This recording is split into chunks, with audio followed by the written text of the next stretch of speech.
Today, we're talking to real estate investors about the tax season documentation that protects you. STR versus LTR classification at a high level, repairs versus improvements, and depreciation support so your numbers hold up. Let's start with STR versus LTR. Tax-wise, this isn't just about how long a guest stays. It can change how the activity is treated for passive activity purposes. The IRS explains that an activity generally isn't treated as a rental activity if the average period of customer use is 7 days or less, or 30 days or less if you provide significant personal services.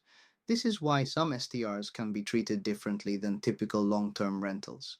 So what should you do? Track the facts. Track your rental periods so you can support average stay calculations, track what services were provided, and also track personal use days because vacation home rules can limit deductions if personal use is more than the greater of 14 days or 10% of the days rented at fair rental value. Now, repairs versus improvements. This is where investors get burned later. The IRS says you can generally deduct repairs and maintenance if you aren't required to capitalize them. But improvements must be capitalized, and an improvement is generally something that results in a betterment, restoration, or adapts the property to a new or different use. Here's the practical system. Create a job packet for every project.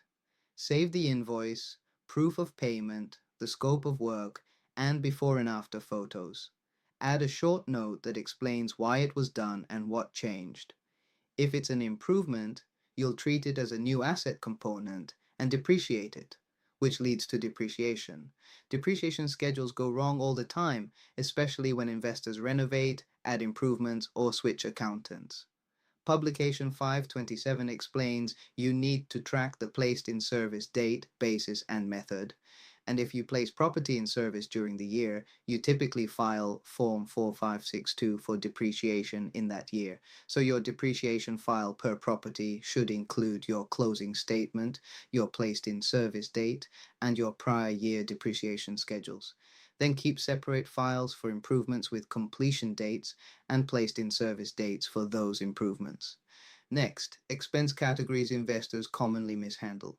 The biggest issues are misclassifying repairs and improvements, mixing personal and rental travel, and inconsistent categorization of supplies, cleaning, property management, and utilities.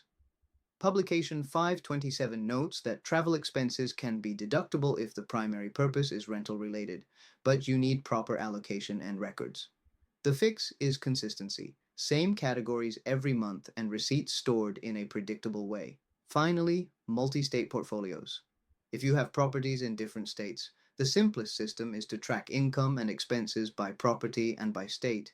Keep a list of filing states and make sure entity and owner expenses are not mixed.